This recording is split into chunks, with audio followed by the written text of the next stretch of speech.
Hey guys, what is going on? Jurgen from ZurGrinoSports here, and today we are coming at you with the March 22nd, 2021 Raw review. Quickly before we get into it, let me know what you guys thought of Raw down in the comments below. Did you like it? Did you dislike it? And also at the end of the video, if you like the review, leave a like and subscribe and all that shit. One more quick thing before we get into it. Usually I've liked to try and get the Raw reviews out around 1 or 2 a.m. the night that they happen. Going forward from this moment, this one's going to come around, in the afternoon, but starting next week, they're going to come out in the evening. Like nighttime on Tuesdays. I'm starting a new job and I got to be up early and shit. And then when I get home from work, I'll be recording the Raw reviews. The SmackDown reviews should stay the same. They should still come out night of, but these reviews from now on will not be around 1 to 2 a.m. right after. They'll be nighttime, evening the next day. So apologies for that, but I mean, this is your boy got to make that bread, brother. I got to pay bills and shit, basically. So yeah, but without further ado, let's get into the review. So we started things off with Lashley versus Sheamus. Not really sure why, but I mean, it is refreshing to start the show off with a match. They did the same thing on SmackDown last week, so if we can get a little bit more of this going forward, starting SmackDown and Raw with matches, that's nice, because sometimes it's good to start the show with a promo, but other times it's good to just start shit off with a match. It's a wrestling show. Start it off with some wrestling. That was one of the biggest complaints around the Authority era. It was the same Authority promo every week starting off the show. You know what I mean? So, There are times where you kind of need to start the show off with a promo if it kind of helps the flow of the whole show better, because you got to set up matches because of the promo. But if you don't have to set up further matches because of the promo and you can space things out a certain way, it's good to start things out with a match, and this is what that was. The match was good. Again, I don't really know why it happened. They explained why it happened later. I don't know why that explanation, at least they tried to explain it. We'll get to it later, but I'll explain my thoughts on it when we get there. But Lashley versus Sheamus started off the show. Lashley still has his pre-entrance stuff. He has the CG logo of him there. He also has a new nameplate, I believe, that comes up on for his name. It says the Almighty and all that stuff. So loving the presentation of Lashley, making him feel like a big deal. Absolutely great. In Sheamus's entrance, I guess we're doing the side plates with the facts on Raw now, because SmackDown usually is what has that, but I guess they're doing that on Raw now, so production change there. At some point in the match, I'm gonna keep it a stack, brother. I had the shits last night. I 3 or 4 times throughout Raw, I had to go take a shit, and 3 of them were in the middle of matches. I missed a little bit of this match, I'm not gonna lie to you, but I caught some of it also. From what I saw, it was good. At some point in the match, while I was taking my shit, Shelton and Cedric would have come down and they would, fuck with Sheamus and stuff like that throughout the match, blah, blah, blah. And for the finish, Sheamus is kind of setting up for the brogue. Cedric gets on the apron, kind of distracts him. Then Sheamus runs into Lashley. Lashley gets him in the Hurt Lock, blah, blah, blah. Then the Hurt Business, Cedric and Shelton are beating down Sheamus post-match. Drew comes down for the save. This also gets explained later. Drew comes down for the save, gets Cedric and Shelton to back off, gets in the ring, gets in Lashley's face, starts, talking mad shit, trying to rile him up, and MVP keeps calming him down. He's like, yo, no, this is business, no emotions, business, wait till Mania. Lashley wants to kill him, Drew's in his face, and I think we went to commercial off of that. We came back from commercial, and Lashley and the Hurt Business were backstage, and he was mad at them for getting involved, because they embarrassed Lashley, because the MVP was saying you give off a bad image for Lashley because you make it look like he needs your help. And Lashley was like, listen, you made it look like I need your help. I don't need your help. I don't want your help. I beat him last week. I could beat him again, blah, blah, blah. And then MVP's like, listen, you embarrassed yourselves and Lashley tonight. last week you lost the tag titles and embarrassed yourselves. What are you going to do to make up for it? So, obviously, the Hurt Business were not finished for the night. I like Lashley being upset at them getting involved, because when they got involved, I was like, why would you need them to get involved? You should make Lashley win clean to get them strong. But then they explained it the next segment later, so it's good. They're doing something with that. Lashley should absolutely be upset that they interfered, because Lashley is dominant. He doesn't need help, and he should make that clear. MVP is right to be upset at them for losing the tag titles, but more so be upset at Creative for forcing them to lose the tag titles, because they should not have lost those tag titles. Then we had a quick little Fiend recap, and it was announced that Randy Orton would be summoning the Fiend later on tonight. Then we had Asuka versus Peyton Royce. Finally, they put a little snippet of a Raw Talk promo. Peyton got a match. A serious Peyton got a match. They billed it as the return to action for Asuka, even though Asuka literally had a match last week, but okay. The match was good. It started off a little bit rough, because you could tell that maybe Asuka and Peyton haven't been in there too often with each other, and also Peyton hasn't been used since the Lacey stuff before Chamber. So I feel like there was maybe a tiny bit of ring rust there or something, and maybe just the chemistries weren't there right off the bat, because at the beginning it was a little bit, the timing wasn't perfect and stuff like that, but it kept improving as the match went on. And it ended up being a really good match, I think. They had a lot of time.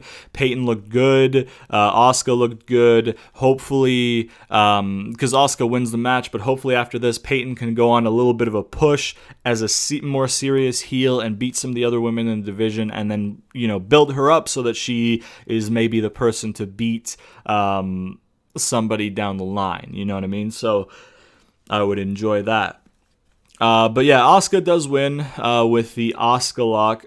Peyton went to drop down and I think trip or face plant Asuka, but Asuka was like, nope, arm bar. And then while Peyton was defending the arm bar, Asuka transitioned into the Asuka lock and then won the match. I think that was the finish, if I remember correctly.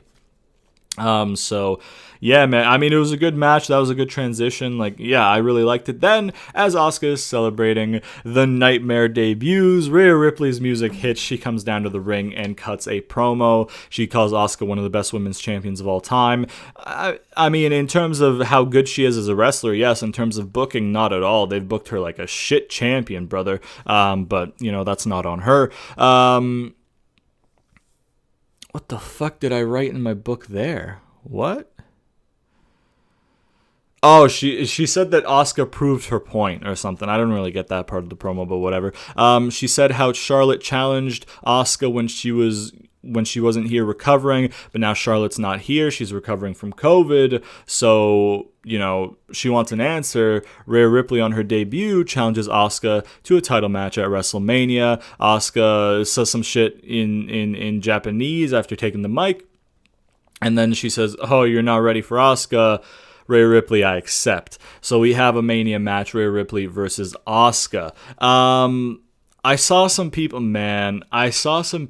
on Twitter when they were like, oh wow, this is really low of WWE to pretend Charlotte has COVID, even though Charlotte tweeted herself that she fucking has COVID. And Andrade, who has been released, so he has no reason to buy into the bullshit that the WWE would be telling if that were the case, he said, 4 more days and hopefully you'll be cleared, in a quote tweet to that. So yeah, WWE does some stupid shit. I don't think they'd fake COVID. Okay? I really don't think they'd fake COVID. So for people to think that they are punishing her, because obviously it came out in the news that apparently she threatened to leave WWE with Ric Flair if they didn't release Andrade, and then apparently in return they were like, okay, we'll release him if you sit out Mania, and then she's like, yeah, fine. I care about my fiance more than Mania, which rightly so, really. You know what I mean? So Yeah, especially when you're Charlotte and you've had all these Mania moments and AEW is right there. So if you do get released, you can go to a division that absolutely needs the people to build it up because they've got like maybe 2 good people in that women's division that are actually booked. And then you've got a couple people who have potential that I don't think they're doing much with, like Ivelisse and Diamante. But yeah. So I just found it funny that people were like, oh, they're faking COVID. Like, nah, she wasn't there last week either. You know what I mean? And now it makes sense why. And then this is going to be her second week. She's going to get cleared. She's probably going to be there next week because apparently they're taping the 2 go-home episodes next week because apparently they have to move out of their stadium because the baseball's starting again. Awful sport, by the way. Baseball's starting again. And they need that stadium, so they have to move the Thunderdome, I guess, after April 2nd. So the next Raw they do, they're taping again a Raw for the go-home, so they're doing them on the same day. So if she's cleared for that, then I'm sure that they're going to find a way to work her in to make it a triple threat. If she's not cleared for that, then I don't know. I don't know what they'll do. Maybe she'll actually will sit out Mania, and maybe that's a true story, or maybe just COVID will have fucked her and made it kind of seem like a true story. I don't know. So I'm happy that Rhea Ripley is getting a championship match at WrestleMania. That's awesome. The match is going to be awesome. There is something to be said about how they did it, though, because they just kind of left it last minute, and then they were just like, hey, challenge the champion, and they can accept. And I don't have a problem with that, right? I saw people on Twitter also complaining that, like, all you have to do is get a title match is ask. Wow, that's cool. It's like, I mean, yeah. If I'm a champion, right? And I want to defend my title whenever, every single time, and somebody's like, hey, I want a shot at your title, and I'm like, yeah, fuck it, let's go. I'm the champion. I am at liberty to accept a challenge, right? So you can't just sit there and complain like, oh, why would a babyface champion accept a challenge? Because they're a babyface champion. They're going to accept a challenge, right? So the logic isn't void there, in my opinion. They could have done it better, though, because not the first Raw after Rumble, but the second or third Raw after Rumble, they started, hyping up that Rhea Ripley's coming to Raw. How about instead of hyping her up until now, until Charlotte got COVID, then calling her up last minute and being like, hey, yo, last minute challenge, how about putting her on Raw after Rumble, and having her win a bunch of matches, singles matches in the division, right? And simultaneously, after that, you could have had Charlotte win a bunch of matches. And then guess what? At Chamber, because in my perfect reality, Fastlane wouldn't exist. At Chamber, you could have had a number 1 contenders match. But since they have Fastlane, at Fastlane, you could have had a number 1 contenders match. Fuck it. Give Lacey the title shot, had she not gotten pregnant, whatever. Give her the title shot at Chamber. Hell, maybe just give Peyton the open challenge kind of thing and then have her whatever. Like, or you could have just debuted Rhea at Chamber for an open challenge with Asuka or something. I don't know, man. It's just, you should have had Rhea Ripley on the roster for longer, right? Because obviously Rhea Ripley's a big deal, right? Leading up to last year's Mania, she was booked super strong, and then Vince was like, yo, fuck this rising star. Charlotte's got to go over, brother, which was bullshit. Still to this day, I'm upset. Like a lot of booking decisions surrounding Charlotte. Rhea should have won last year at Mania, right? I feel like they'll give her win this year, especially if you insert Charlotte, because then she can just pin Charlotte, get revenge for last year, and then you have a rematch singles for Asuka at the next pay-per-view. It writes itself. It's fine. But regardless, I think they give Rhea Ripley the win. It's just because she's in a weird spot where she's kind of strong, but she's also not, because I'm pretty sure in NXT she lost a bunch of matches before leaving. She lost to Raquel, I believe, in her last match on NXT. And I'm pretty sure she lost a bunch of big matches before then as well in NXT on her way out. Obviously, she had a good Rumble performance because she was part of the final 2, so that makes her look strong to the main roster audience who maybe have not watched NXT. and that's fine. But NXT is canon when you get called up, kind of, when they pick and choose when they want it to be, right? So it's just, she's like, she was booked to lose a bunch on her way out of NXT. Then you made her look strong in the Rumble, so fair play. She looks strong to the mainstream audience. But at the same time, does she have enough behind her to warrant the title shot? Probably not, based on current, what have you done for me recently kind of logic, you know what I mean? Granted, again, the title challenge with a babyface champion, they're going to say yes, so the logic there is fine. So I don't think people who are complaining, all you have to do is ask, if it's a heel champion and you ask, the answer is going to be no, and that makes sense, because a heel champion's not just going to give you a shot, they're going to try and prolong however long they have until they defend it, because they're a heel, they want to get in your head, they want to fuck with the fans, they don't give a fuck, right? They want an advantage for themselves. A babyface champion, if you say, hey, I want a shot at your title, they're going to be like, hell yeah, brother, let's do it.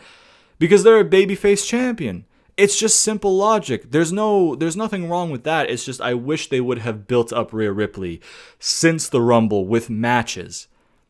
And then they could have done Rhea Ripley and Charlotte for number one contenders at some point, and then built to this singles match if they wanted. Or they could have done some fucking fugazi fuck shit and then given them both a shot somehow. You know what I mean? But like, I don't have a problem with the challenge. It's just I have a problem that Rhea's not really built up for it. You know what I mean? So yeah, it's kind of like It's lazy, I guess. They didn't want to actually build the division, so they just held her off until the last moment and then had her insert herself, right? And again, Asuka accepting the challenge. Rhea giving the challenge makes sense because she's a big deal. She did well in the Rumble. Obviously, she's a big star. She's a big name in the division. She's going to ask for the top spot for sure. Asuka accepting makes total sense because she's a babyface champion.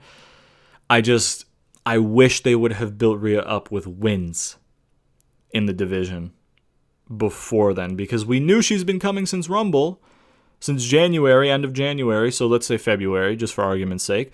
Since February, we knew she's been coming. Why not give her 2 months of wins going up until Mania? It's just whatever. And then we had a segment with Drew getting stopped by Pierce backstage. First, he asks, why did you save Sheamus? With all your issues and stuff. Drew says that, yeah, we've had our issues, but I'm not going to go just let him get jumped by 2 people ringside, blah, blah, blah. He's like, but, whatever. That's not why you're here, Pierce, so why are you here? Pierce is like, well, Cedric and Shelton requested a handicap match. Obviously, that's an unfair advantage, so I'm going to deny them, but I thought I'd give you the common courtesy and the respect to run it by you before I go and deny their request. Drew cuts this like, yeah, that's an unfair advantage. This close to Mania, that's not a good idea. But maybe if there's a stipulation to make it worthwhile. So how about this? If I beat them in a handicap match tonight, they're banned from ringside at WrestleMania. Sound good? And Pierce is like, yep, sounds good. I'll let them know, kind of thing. And then we have that match set up for later in the night. Then we have Miz TV, man. We have Miz TV. Miz talks about how it's been a grueling couple of weeks for him, and the last thing he needed is to get laughed at by Priest, and certainly not Bad Bunny. He asks Bunny who he thinks he is. It's one thing to do a special performance. It's another thing to hang on, walk around backstage with your bouncer friend, with being Priest, and show no respect to people like Miz, a 2-time Grand Slam champion. Hey, John, who else is a 2-time Grand Slam champion? Not John Cena, not Brock Lesnar, not even The Undertaker. Correct. And then he talks about how him and John Morrison are accomplished but get no respect around here. Morrison says, there's 30 years of experience in the business between the two. They have all these posters, blah, blah, blah, and they're not even on the WrestleMania poster. But this guy who's been here for a cup of coffee, who's a celebrity, blah, blah, blah, Bad Bunny, he is. So last week was Miz's final straw, so congratulations, Bad Bunny. You wanted my attention, you got it, and more. Last week, it was a smash hit. I think Morrison dropped that in, which, good wordplay. Lesson to Bad Bunny last week, and all other, celebrities, musicians, sports, blah, blah, blah, who think they can do what we do. Next week, Johnny Drip Drip and MCMIZ I kind of chuckled at that. Next week on the dirt sheet, there's going to be a premiere of Hey Hey Hop Hop, dedicated to Bad Bunny. They asked for a drum roll before they revealed that. Morrison drops like, hey, by the way, what's the opposite of a Bad Bunny? A good rapper. And then they preview the song, which was something. It was something. I'm excited for next week when they actually show it, because that's gonna be good. And then Miz says, after next week's diss track, you won't hear of Bad Bunny again. His career will be over faster than Vanilla Ice, I think he said. Then Miz challenges Bad Bunny to a match at Mania. He says, not only will your music career be over, but your career, period, will be over. Yeah, man. And then he's like, if you want a preview of what's going to happen at Mania, watch my match against Jeff Hardy right now. They officially announced that it was bad. Actually, hold on. We had Miz versus Jeff after we came back from commercial. Jeff got on the mic before the match started. He says, listen, Miz, we all know how this is going to go. You're going to get in trouble. Miz is going to get involved. And then blah, blah, blah. Because you can't beat me on your own. So if you're a real man, send him to the back. And then Morrison's like, okay, yeah, send Morrison to the back. Miz versus Jeff. Miz wins the match clean with a skull-crushing finale. Decent match for the time that it was allotted and the time and what they had to do get Miz over. After the match, while Miz is celebrating, Bad Bunny smashes a guitar over his back, goes up the ramp, gets on the mic and says, I accept your challenge, bitch. See you at WrestleMania. Okay. People on Twitter were getting really fucking mad about Jeff Hardy losing to Miz. Can I just tell you guys something? Jeff Hardy debuted in like the 80s when he was like 16. The guy's been in wrestling for 40 fucking years almost, right? Or something like that, or 30 years. Maybe he debuted in the 90s, right? He debuted when he was young. It might have been the 90s, actually. It might have been early 90s. But anyway, it was 93, wasn't it? Or something like that. I don't know. The point is, Jeff's been in the business a hell of a long time. Jeff has had multiple world title runs in multiple companies. Jeff has also himself said he's getting the No More Words theme back, but he's going to get it at WrestleMania. Or sorry, not at WrestleMania, when there are fans.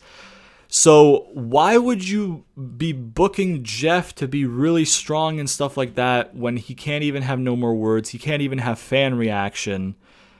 Why? When there's no fans there, why would you not take the opportunity to have Jeff put other people over? Because Jeff, you know what I mean, he's done a lot. He's a veteran. He shouldn't really be a main event guy. You know what I mean? Maybe if you want to have somebody have a successful title defense, have Jeff kind of earn a title shot for the main event and then, whatever, and then they can defeat him to retain and stuff like that. That's cool. But it's the same thing with Edge. Like, I'm not happy with Edge being in the main event scene because Edge has done it all already. He doesn't need more. Jeff is another guy who, I love Jeff Hardy, man. As a kid, he was one of my favorites. He does all this cool shit. He's got this cool look, you know what I mean? And you can relate to him and shit like that, and it's awesome. But it's 2021. He should not be booked like a fucking world champion. And people on Twitter act like he should, and I personally don't agree. You know what I mean? I don't think he should be buried. I don't think he should be a jobber or anything like that. And, that is the case because he's won matches. You know what I mean? He's not a jobber. He's won matches. He's won that feud with Elias. He's won matches here and there since then. I mean, he was in the Elimination Chamber, even though he didn't have to earn it. But like, he was in a, WWE title match at Elimination Chamber. Like, he's not a jobber. He's not getting buried like people think. But while they wait for fans so they can bring No More Words back and then probably give him a push with the theme song back, why not have him put people over? Because even with fans and even with No More Words, eventually that should be his role, to elevate other people. You know what I mean? So, in my opinion, again. So, like, even as a big fan of Jeff, you've got Miz, right? And as of right now, it's scheduled as a singles match, Miz and Bad Bunny.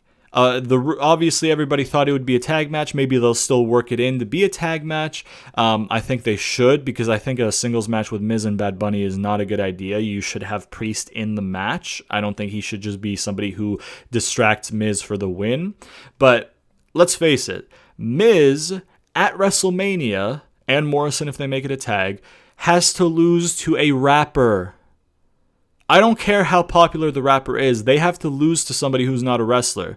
They need to win matches before that match. You know what I mean? Like, they need to win some matches before that match. So having Miz beat Jeff, who has nothing going on right now, there's no problem with that for me. You know what I mean? And when we get fans back and Jeff can get no more words, I'm sure he'll get like a mid-card push, man. I'm sure he'll get a push for the like which one's on Raw? US title, right? I'm sure he'll get a push for the US title, although it looks like they're doing something else, but I think maybe they'll work their way into like a multi-man match at Mania for the US title, so, you know, Jeff can have no more words at Mania because there's going to be fans at Mania, but like, just, I don't know. I don't understand the outrage. They're like, "Oh, Jeff deserves so much better. Jeff deserves so much better." The man's near the end of his career. If you're going to be mad at guys like Goldberg getting title shots like that, you got to keep the same energy with guys like Edge and Jeff. Edge and Jeff aren't the same as Goldberg because they're actually good wrestlers, and they didn't, you know, have like a cup of coffee as a successful run, like 2 years of fucking being booked well, and then, I'm a fuck off. You know what I mean? And then I'm going to come back years later and beat your top guy after not wrestling for a million years, and then I'm going to fuck off.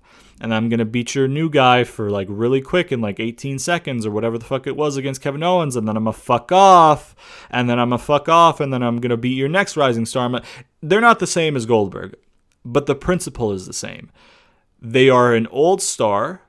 They've had their success. You should not give them success at the expense of your up-and-coming talent, unless it elevates the up-and-coming talent. If you're going to give them like a long story and then, you know, maybe Jeff beats somebody who's maybe a little bit arrogant, and then they have to like go back to the drawing board and see what they have to do to beat a veteran like Jeff, fine, because in the long term, yeah, you give Jeff that push, you give him that rub, you give him that title win, and then the guy wins it back, and then boom, he's elevated, right? But I mean, in terms of like having Jeff be booked like he should have been booked in like 2009 and shit when he was white hot, and he should have been given the WWE Championship and stuff like that, like, that's not, it's 2021, man. It's 22 years later. You know what I mean? Is that math right? No, sorry, it's 12 years later. I'm fucking dumb, bro.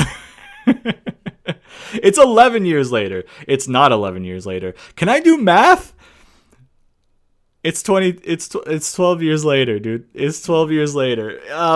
Just like, you know what I mean? It's something. Wait, it was 2008 that he was white hot. I don't know. Whatever. It's a lot of years later, brother. I have an accounting degree, by the way. I have a degree in accounting from a respected school in my country.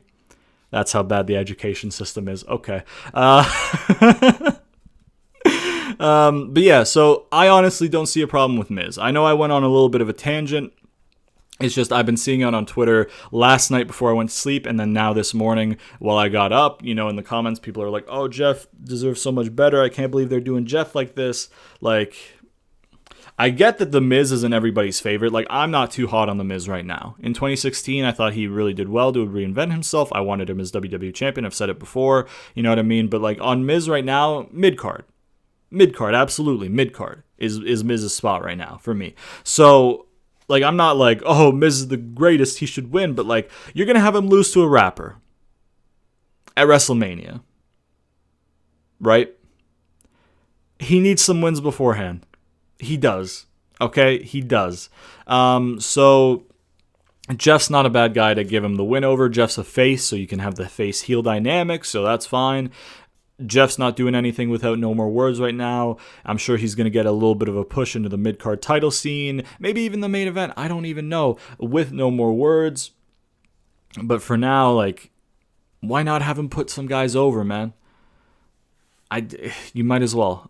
So I don't see a problem with that. I like how they let Bad Bunny say bitch. They showed a replay and they didn't even bleep it, and it wasn't even in the third hour. So it looks... I've been noticing very slightly they're starting to get a little bit more edgy, a little bit more, you know... I don't want to say hardcore, but edgy, I guess, because like they're dropping swear words more often, like bitch and stuff, and MVP said bullshit live on television in like the first hour when Miz was avoiding Lashley for the title a couple weeks ago. So like, you know what I mean? I like how they're getting a little bit more edgy with like, plus like even Asuka's assault last week when she was putting Shayna's teeth on the exposed turnbuckle, like that's not PG, man. Curb stomping somebody onto that, like what like she was going to do, that's not PG, man. But they do it, so I'm hoping that they're slowly being like, hey, if we make it a little bit more edgy, if we make it a little bit more, real and less cartoony and less, what, I don't know. I'm appreciating the more freedom that they have, I guess, the wrestlers to say shit. Granted, on the flip side, AJ Styles said kick your butt later in the night instead of kick your ass, which, come on, AJ. Come on, AJ. A grown-ass man telling another grown-ass man, I'm gonna kick your butt. Come on, man. Like, he has kids, he's religious, maybe he doesn't want to swear, but come on, man. Come on, man. Anyways, after that segment, we have AJ backstage, and Riddle zooms by as AJ and Omos are speaking of AJ, his segment's next, actually. Cool. Okay, AJ was backstage walking with Amos, whatever, I don't care. They flip-flop, I'm a flip-flop. Riddle zooms by, calls AJ Skipper. He's like, Skipper, I'm not your captain anymore. That was Survivor Series. That was a long time ago. He's like, you know what? New Day encourages that stuff. Encourages it. I'm going to make New Day look stupid tonight, kind of thing. And then we go to AJ versus Kofi. AJ has a CGI logo now. I don't know how new that is. I haven't been paying attention, but that's pretty cool. AJ cuts a promo where he says that Mania is going to be Amos' debut for the Raw Tag titles. Can it get any better? Yes, it can, because he's going to be tagging with one of the greatest of all time. They're going to put New Day through the ring, literally, like they're going to be, buried in their graves in the ring. New Day are the longest reigning tag team. They have all these accolades, so you got to put them over. But at Mania, they're going to beat them, so we can't lose. New Day's music hits, and AJ says on the mic, I wasn't done.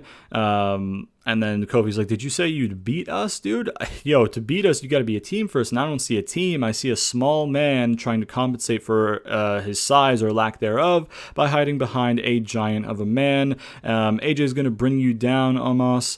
AJ's like, nah, don't listen to them. Because Woods says something about how, who's going to pin your shoulders to the mat? Look at those massive shoulders. Nobody can do it. AJ is going to lose the match for you. You don't even have to get pinned to lose. And then AJ talks about how he found him. And then Kofi's like, you found him? You don't even know him. What's his favorite color? AJ says red. Amos is like mauve. Favorite ice cream? Vanilla bean, which it is actually peanut butter caramel. Okay, what's his favorite wrestler of all time? AJ's like, easy. AJ Styles. And then Amos is like, Andre the Giant. And then they pose the question to Amos, how can you trust AJ when he doesn't even know you? And then AJ's like, whatever, man, I'm going to kick your butt. Hey, J rocks. Hey, J rocks. And then they go to commercial, and when they come back, they have AJ versus Kofi. The match was good. I mean, both guys are really good wrestlers. There was a moment for the finish where AJ setting up for the phenomenal forearm, and the babyface tag team champion Xavier Woods distracts AJ. Amos kind of walks him down around the ring.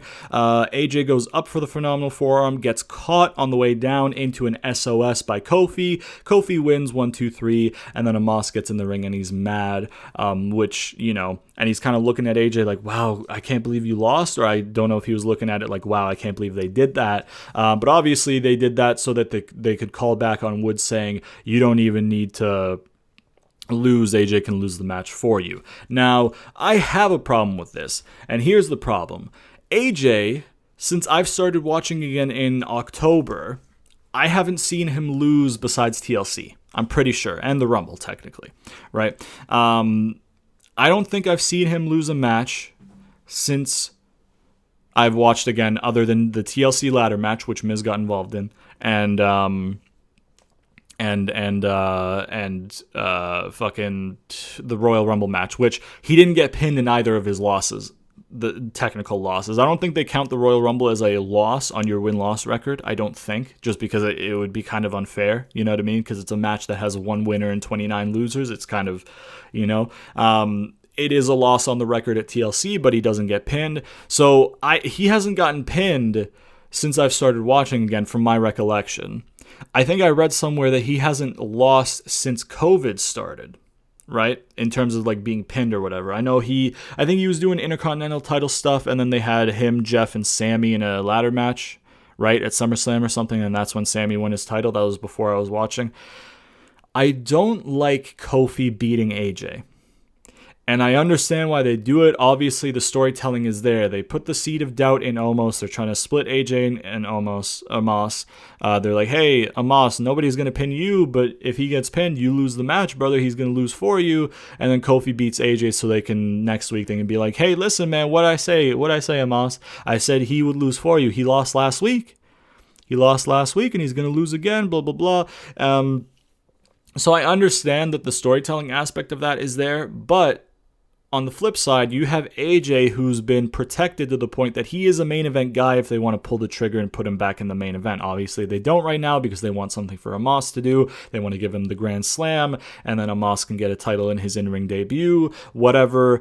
That's neither here nor there. You know what I mean? Hurt Business should still have those titles. I'm still upset with the whole thing happening. They had good comedic timing. New Day and AJ, they have good comedic timing, so their promos, when they kind of bounce off each other, is good. I enjoy them, right? For the comedy promos, they're good promos. It's fun watching them. But going to the actual match, like, the match quality was good for the time that they were allotted. The finish, obviously, a babyface distracting a heel so his babyface partner can win. Really, though? Like, So that's kind of whatever, but, Kofi beating AJ so that they could plant the seed and try and split up Omos and AJ. Yeah, it makes sense from a storytelling perspective. But AJ is literally a WWE title guy. If they wanted to just snap their fingers tomorrow and be like, hey, we're going to well, now they can't because he lost. But if last night on Raw, they were like, hey, AJ hasn't lost in like 8 months. You know what I mean? Clean. He hasn't been pinned in 8 months. Was AJ in the chamber? He was in the chamber, wasn't he? Yeah, okay, so he would have taken a pinfall loss to in the chamber. But again, the chamber's not like a singles match, right? So you know what I mean, though. Like, in singles competition, in actual matches that aren't stipulation matches, he hasn't lost. Anyways, it's just, you could have put somebody over who is on the cusp of the main event to the, like, mid-card to main event, on that cusp of jumping. You could have put somebody over by beating AJ clean in a singles match after Mania, right? Or you could have put AJ in the main event to give Bobby Lashley eventually a contender that he can thwart away, you know what I mean? But, like, you just gave it to Kofi so they could build a tag team feud that probably doesn't have a lot of legs on it to begin with. So it's a waste of a loss for AJ, in my opinion. Granted, again, they want to, like, plant the seeds of separating AJ and Omos. Okay, that worked for that because AJ lost. Woods says, hey, AJ has to lose for you. Again, I get it. That works from a storytelling perspective. I just think that the AJ loss could have been used better. It could have been used for somebody on the cusp of the main event. It could have been used for somebody to get over really well by a win. You know what I mean? But they gave it to Kofi to advance a fairly lackluster tag team feud that has like 3 weeks of build before it culminates at Mania. And then, yeah, it's just, I feel like it's a waste of a loss for AJ. Granted, you can't really do too much except for AJ beating Kofi and then AJ beating Woods. And then they really want the in-ring debut of Omos to be at Mania. So they're not going to have like Omos in a handicap or something on the go home to be like, hey, I don't even need AJ or something like that. But, you know, it is what it is. Then we had Sheamus backstage. He was asked by an interviewer why he accepted Bobby's challenge to a match tonight. So we know why they had that match. My question is, why would Bobby Lashley challenge Sheamus to a match? Why would he challenge Sheamus to a match? He beat him last week. Unless the reasoning was like, you know, I want an easy win. I know I can beat this guy. Let me challenge him again. Maybe that was the reasoning, and then that's kind of like, whatever. But like, I don't really understand why Bobby would challenge Sheamus to a match after just beating him last week. I really don't.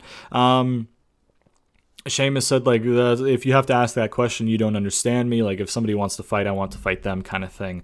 Then he's asked about Drew coming down, to save him. He's like, listen, it's about respect. I don't like him one bit. But then Riddle comes by doing circles on his scooter, asking a bunch of questions. And then Sheamus stops him. Sheamus has a question. He's like, yo, is it easy to ride this thing? And then they talk about, yeah, it's easy to ride this thing. You just put one foot and then you push off and then you go, blah, blah, blah, blah, blah. Sheamus picks it up and then rams it into his midsection and then walks off. As Riddle is selling it and like screaming in pain, he's like, was it something I said, bro? So it looks like Sheamus is going into the US title picture.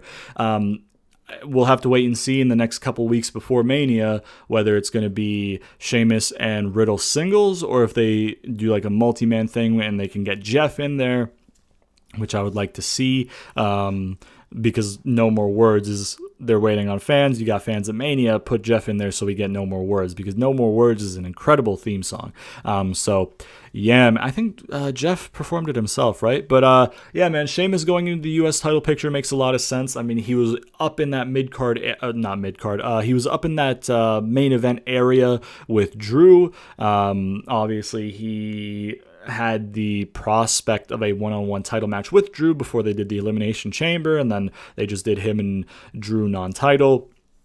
But I mean, like, he was elevated up there. He's been doing some really good work in the COVID era of WWE in terms of like matches. He's had some really great matches on a consistent basis. So, rewarding him with a U.S. title run, I think is warranted. So hopefully he can win that at Mania. Riddle as the full package isn't doing it for me personally. You know what I mean? If he wanted to be just like a mid-card guy who just kind of runs around as the stoner gimmick, then fine. But as a whole package with the stoner gimmick and with the, asking all these dumb questions and riding around on the scooter as your United States champion, it doesn't resonate. It doesn't work for me. As a non-title guy, you know what I mean? Just doing that gimmick, whatever, while you're biding time before you're ready to put him somewhere. Cool, that works. It's just as your U.S. champion, the one who is after Lashley, it falls flat for me personally. Then we had Drew versus the Hurt Business in a handicap match. Drew, the match was fine. The match kind of buried the Hurt Business a little bit. Because they didn't really get much offense. It was pretty much just Drew beating the shit out of him for a little bit, and then he ended up winning. He did a Claymore to Shelton, and then Cedric ran at him. He ducked under, hit the ropes, and then on the rebound, he hit a Claymore on Cedric, which Cedric sold incredibly, man. He did like a shooting star press bump. And landed on his like face and shit like that. It was the sell of the Claymore was great. Obviously, the right call here is Drew winning, right? Drew is the number one contender. Drew is the guy who is going to be challenging for the title at WrestleMania. You can't have Drew lose a match, right? Especially to a team who's lost last week and who got made to look weak by Braun Strowman a few weeks ago and all this shit, right? At the same time, I don't like, and again, from a storytelling perspective, heel faction, babyface challenger. The babyface challenger has to deal with the under people, like the under bosses of the faction before fighting the big guy. That's just classic wrestling storytelling. That's just whatever. It makes sense. You know what I mean? If you're fighting the big guy in a group, of course the big guy is going to send the little guys out to you to soften you up if he's a heel, because he doesn't want to fight you full force, right? Regardless of what kind of heel they are, whether they're a dominant heel, whether they're a cowardly heel, whatever it is, they're going to take any advantage they can, right? So they want to soften you up with the rest of their faction. It's basic wrestling storytelling. It makes sense. I just wish that maybe they would have saved it for the go home and given Hurt Business a couple wins leading up to the go home, you know what I mean? Or something like that, just because, like, what is Hurt Business going to do at WrestleMania, like Cedric and Shelton, right? Are they going to find a way to get inserted into the tag team title pictures? Is that something that's going on? Like, I don't really know if that's what's going to, because, and the other thing is they're kind of teasing a Hurt Business breakup as well, which I really don't like. Really don't like. They should not break up that group at all for the time being. But yeah, I don't know. Like Drew winning again, if you're going to do that match, Drew winning is the right call, of course. It's just, I don't know if I would have particularly done that match at least this early. You know what I mean? Cedric taking the pin also is kind of weird, I guess, because, you know, like I said, I'm biased towards Shelton Benjamin. He's one of my favorites of all time. Really underrated, really underutilized in my opinion. But again, he's kind of near the end of his career. Maybe not end of his career, but like second half of his career at least. So, you know, I feel like you maybe want to protect Cedric a little bit more, but I mean, maybe they're just trying to divide the losses between them, I guess. I don't really know. But anyways, we had, after this, we had MVP in the Hurt Business backstage. You know, and MVP was like, first you interfered, now you lost with a 2-on-1 advantage, and then Lashley storms in. He's like, listen, since you guys couldn't get the job done, I'm going to find somebody who will. He goes into the locker room, which has pretty much everybody who's not featured, and he goes into the locker room and says, listen, anybody who can take Drew out before Mania gets a shot at the WWE title. Anybody who can take him out. So he kind of put a bounty on Drew's head. So this would make sense if Lashley's character was a little bit different. If he had a Triple H type character as part of Evolution, it makes sense. Because the Triple H character tries to avoid the best challengers, right? Lashley, however, is a guy who just goes in there and kills everybody. And I get you're trying to put over Drew as a threat because Lashley's like, I don't want to fight him, whatever. But when Lashley was in the ring earlier in the night, Lashley was about to kill Drew if MVP wasn't there to calm him down and be like, save it for Mania. So, unless he just wants, you know, Drew taken out in terms of like beaten, but then why wouldn't he just do it himself in a backstage assault? Maybe that's the story that they're going to tell. Maybe they're going to tell like next week. They're going to have like the whole 24/7 division kind of try to beat Drew up or something, and then Drew like kind of thwarts them off throughout the night, and then maybe on the go home they have Lashley beat him up and he's like, okay, at Mania I finished the job or something. I don't know. It's just I don't like Lashley being like, yo, take him out before Mania and then you can have his spot, because Lashley should want to get his hands on Drew because earlier in the night he did. At the beginning of the show, after Lashley's match with Sheamus when he ran down for the save, he wanted to kill him in that ring. And then now at the end of the night, you're like, brother, somebody else take him out and then you can have this shot because I don't want him. What changed there? You know what I mean? Maybe you could argue that him beating both Cedric and Cedric and Shelton kind of made that change happen, where he's like, oh, he beat two of my guys and, you know, they're good. Maybe I don't want to fight him. Maybe you have that there, but it would have been better if that could have been explained. You know what I mean? I don't know. I'm not particularly sold on Lashley being like, hey, like bounty on this guy, beat him up so I don't have to, because Lashley is the character who wants to just kill everybody himself. He like because he complained earlier, hey, why are you getting involved in my shit? I can handle my shit on my own with Sheamus.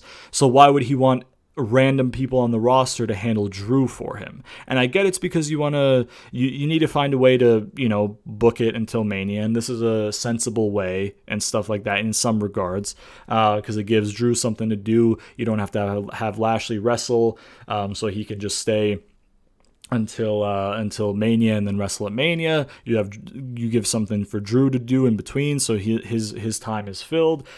It's just, there's just a discrepancy there, because at the beginning of the show it was, don't get involved in my shit, I want to kill Drew, and then by the end of the night it's, everybody get involved. I don't want Drew. And you're making it so Drew's a threat, and I understand that. It's just I don't like it for Lashley.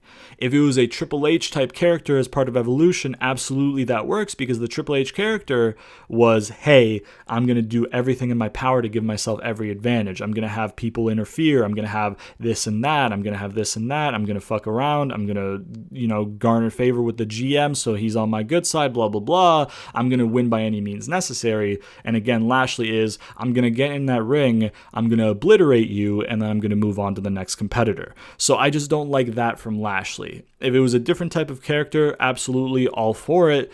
But for Lashley, it's not really clicking for me. I don't think it fits too well. But we'll see how they go in the next couple weeks, because I think we've got 2 weeks of Raw left for Mania, right? So we'll see what they do in the remaining 2 weeks. Yeah, I'm going to remain cautiously optimistic, I guess, about it, because I love Hurt Business. I love Lashley. I don't like the tease of them potentially splitting up Hurt Business, because I think they're a really good faction. You just split Retribution because they were a shit faction. Don't split the good one. Then we had Naya and Shayna with Reggie, of course, versus Mandy and Dana in a tag match. Lana and Naomi were on commentary. Pretty quick match. I mean, Reggie gets involved a bunch. He gets into words with Mandy at ringside, gets in the ring. He does some flips and shit in his suit. Nia gets a little bit distracted, which allows Mandy and Dana to get a little bit of offense, but not a finish. For the finish, Reggie distracts Dana while she's on the top turnbuckle. Mandy comes across on the outside to be like, hey, fuck you, dude, stop getting involved. Shayna comes across, attacks Mandy, and then Nia gets Dana for a Samoan drop. And then 1, 2, 3 pins Dana for the win. So quick win for Naya and Shayna versus Mandy and Dana. I mean, you can't have them lose non-title, and they've already beat Lana and Naomi with the help of Reginald. That division's kind of dead, man, because all you can do pretty much is have the champions beat them non-title, or have one of them beat each other, and then if you want to switch the titles, you just don't have enough tag teams, because you don't utilize all 3 divisions, because in the one division, you added their own set of women's tag titles for whatever reason. Those titles are dead. I really either add more women to your roster so you can have more women's tag teams, or just nix the titles until you have naturally a bigger women's roster, because those titles are just dead. It's just there's no heat in that division. Nobody can get over because there's nobody to put people over on a consistent basis. If you have 3 teams, it's one person has to beat one team to get to the other team, and then if they beat them, it's just a triangle that goes back and forth, through each of the 3 points. And it's like, okay, we beat you, so we go here. Oh, shit, you beat us, so we go here. Oh, shit, oh, okay, blah, blah, blah. And it's just back and forth through the 3 same points, and it's just like, brother, like that's not a division.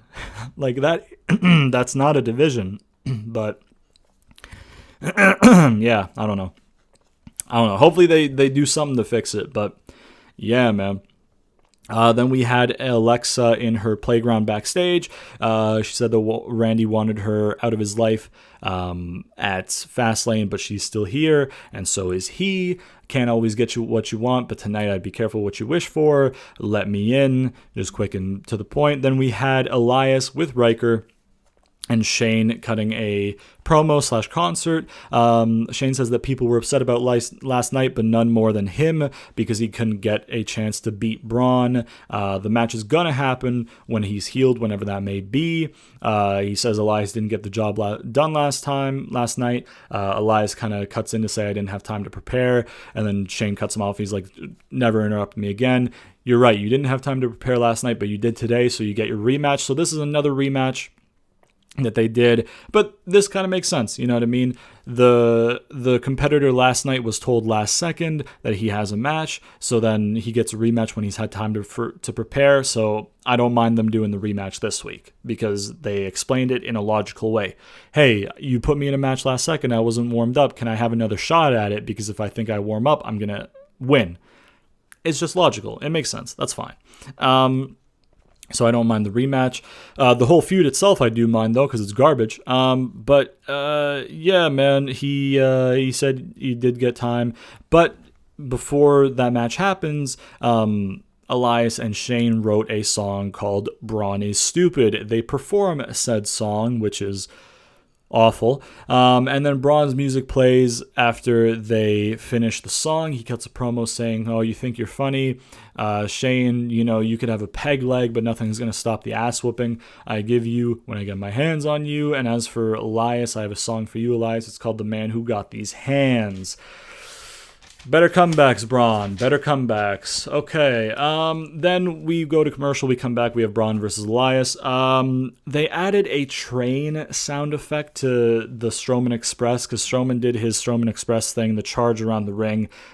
He started at this side away from hard cam, went to the our right from hard cam, hit Riker, who was by the announce table, went all the way around to where the entrance ramp comes down, hits Elias, gets him in the ring, and then he beats him clean with the running power slam. As Braun is celebrating, Shane hits Braun over the back with his crutch. Strowman no-sells, turns around, starts moving towards Shane, who hauls ass and runs out of the ring. And then Braun gets on the mic. He's like, "Yo, your knee looks all right, brother. I've had enough of this. I've had enough of these games and all this bullshit. I'm gonna end this. Are you man enough to face me one-on-one? Because I want you one-on-one at Mania." Shane accepts. Any match that Braun wants, Shane is going to win because Braun is stupid. So we have Braun versus Shane at Mania. Any match that Braun wants leads me to believe it's going to be like no holds barred or something. My notebook hit my mic. Sorry, the pop filter at least. Apologies for that. The fact that Shane said any match leads me to believe they'll do some sort of no disqualification. And the issue you have there is that Shane's going to win at Mania. Because what they're going to do is they're going to have Dabba-Kato come in probably at Mania, give Shane the win, and then blow it off and give Braun a win after that or something. And it's like, brother, if that's the plan, just do that at Chamber. And then...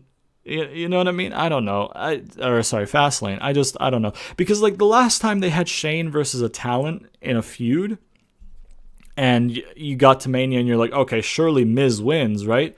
Shane won that match fucking clean at Mania, brother. Shane won clean. A heel Shane beat a babyface Miz clean at WrestleMania. Miz's dad got involved and became a meme. My boy George. That's his name, right? George Mazanin? I don't know, man. I just hope that they don't give Shane a win. It should literally just be, if they're gonna do like a stipulation no DQ match, it should literally just be Shawn Michaels and Vince from WrestleMania 22, where Shawn just beat the fuck out of Vince for like 20 minutes. It should just be that. Strowman beats the fuck out of Shane for 20 minutes. If they do a no DQ, they should not give Shane the win by any means. But anyways, we move on, and we see Randy walking backstage. The feud still stinks, by the way. The whole Shane calling Braun stupid thing sucks. The whole thing sucks, but, whatever. We're getting that match at Mania. We have to deal with it. Then we have a quick shot of Randy walking backstage with something in a black sack in his hand before we go to commercial. And when we come back, we have Randy summoning the Fiend to end off the show. So the in-ring main event was Braun versus Elias, by the way. So that's something. And then we had Randy summoning the Fiend. He gets on the mic and stuff like that. In the corner, he put the thing in the black sack in the corner. And he says, "It seems just like yesterday that he watched the Fiend burn. But apparently he didn't finish the job because last night there was that smell that gets stuck in your nose of the burning flesh. And what he saw, he doesn't know what he saw, but he saw an abomination. Tonight he finishes the job. No more mind games, no more Alexa, no more Fiend. The bullshit comes to an end tonight." So that's another swear word dropped in there. Granted, it's in the third hour, and USA, I think, wants them to do more of that shit in the third hour, the edgy content, but, somebody saying bullshit on television, that's cool. Alexa comes out with the Jack in the Box that she's had on TV for a couple weeks, says, told you, Randy, to be careful what you wish for. She winds it up, a little Fiend pops out of it, lights go down, Fiend appears behind Randy in the ring, fire shoots out of the corners like Kane's entrance. Randy turns around, and he takes a gasoline canister out of the bag that he had. He pours a little bit on Fiend, who just stands there, doesn't move, and Randy's like, okay, and then he pours more and more on the Fiend, and then the Fiend just still stands where he is without moving. Randy puts the shit down. He wipes his hands with a cloth because he doesn't want to burn his own hands with the match, right? Because he might have gotten gasoline on his hands. I don't know if he actually just got shit on his hands or if he just wanted to put that in there as a subtle touch of detail, because it's a little touch of detail that makes a lot of sense. Like, because it's not like he was pouring the gasoline, he was like, throwing it from the canister, so it's not going to go in like one way, it's going to splash on his hands a little bit. So that made sense. Little details, little things are important. And he goes to light the match while he's standing in front of the Fiend. The Fiend starts to take a step forward before he lights it, RKO to the Fiend, and then Alexa starts getting in from the apron, and he turns around and stares her down. And then as he's staring her down, the Fiend gets back up. Randy turns around, charges the Fiend, and he gets caught by the mandible claw. After the mandible claw is in for a little bit, Fiend hits the Sister Abigail on Randy, who's selling. Fiend gets in the middle of the ring and just kind of stands. Alexa points at the Mania sign as her and Fiend stand tall, with Bray doing his arms, or Fiend, I guess, doing his arms to his side thing, and then Alexa is on her knees doing the same thing like Bray would do when he was cult leader Bray Wyatt. You know what I mean? So, And then, there were flames being, shot around the Mania sign and stuff like that as well. And then they put a graphic on the screen of the match.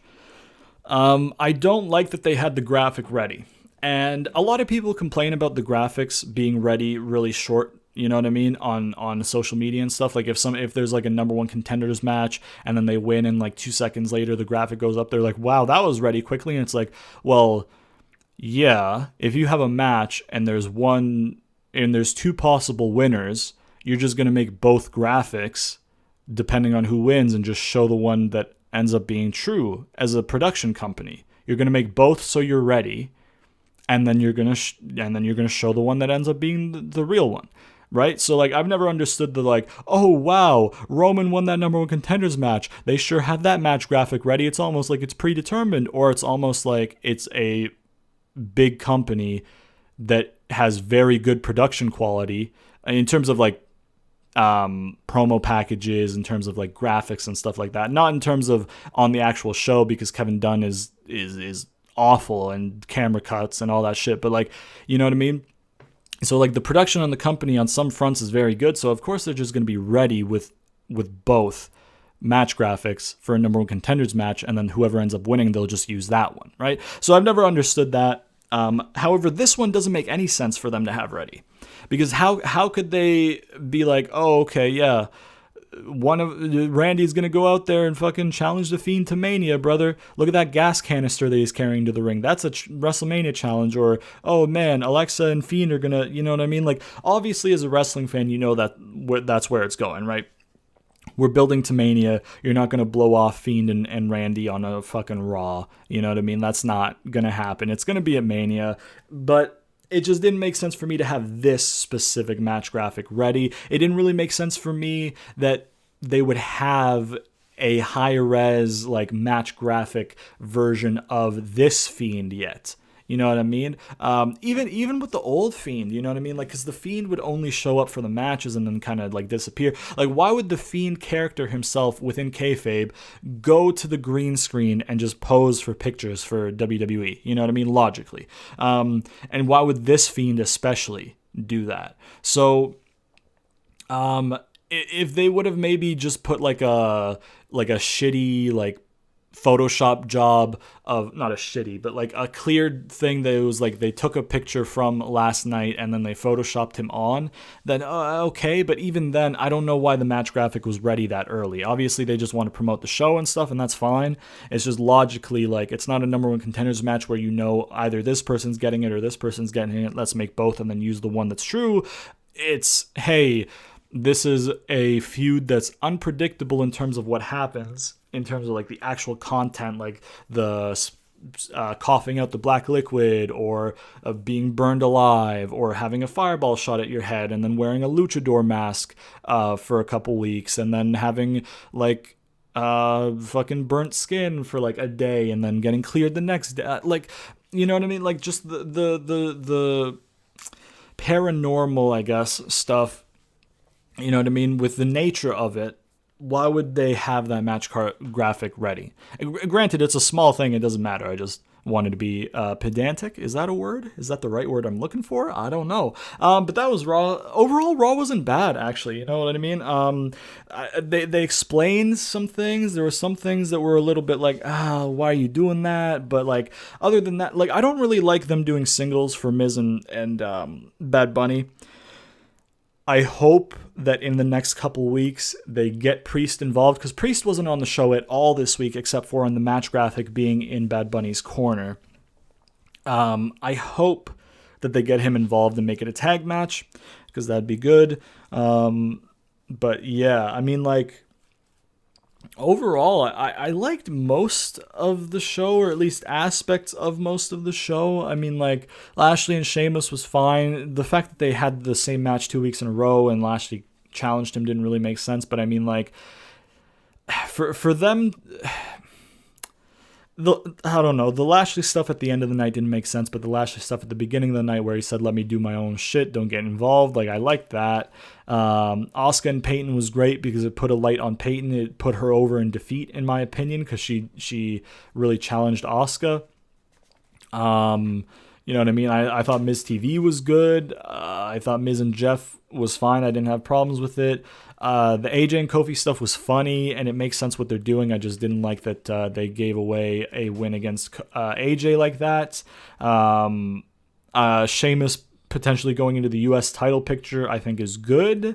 Drew vs. Hurt Business, to keep Drew strong, yeah, it's just, it hurts that the Hurt Business is being booked so poorly. The tag team of the Hurt Business. Lashley saying take him out so I don't have to doesn't make sense, because he wanted to kill him in the ring earlier in the night. The women's tag division's dead, but I mean, like, you can't have your champions just lose to Mandy and Dana, who have no wins behind them, so that's the right result, even if Reggie did get involved. So I don't know why you can't have Naya and Shayna beat Mandy and Dana clean, but whatever. The Elias and Braun rematch made sense this time, so that's fine. Braun gets a win again, which is fine. You got to keep him strong. And then they set up the feud still stinks. And then Randy summoning the Fiend, I liked that he wanted to try and burn him alive again, and then it backfired and shit like that. I mean, them doing it at Mania makes sense. Just the match graphic being ready that early didn't make sense to me. Overall, it was decent. You know, it was maybe like a 7.5 out of 10 Raw, I think, in my opinion. So, yeah, man, let me know what you guys thought of Raw down in the comments below. Do you agree with my 7.5? Do you think it was lower? Do you think it was higher? Do you disagree or agree with some of the statements I made? Let me know all that shit in the comments. It's nice to know your guys' opinions.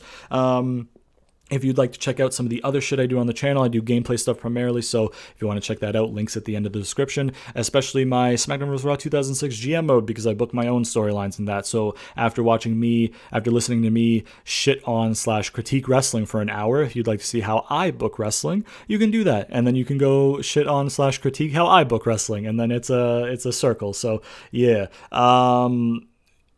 Follow me on Twitter, link in the description. The Discord server is also in the description. Please sponsor me PC, obligatory sponsor me gimmick. Got to put that in there. So yeah, that'd be cool. Be sure to turn on notifications so you never miss an episode, because YouTube likes to suck you boy and not put my videos in your sub boxes. So by pressing that nice old bell icon, you will get a push notification anytime I do upload, and you'll never have to miss it. And yeah, man, hope you guys enjoyed the video. If you did, please leave a like, subscribe, share it to all your friends, comment down below, all that good shit. And I'll see you guys next time.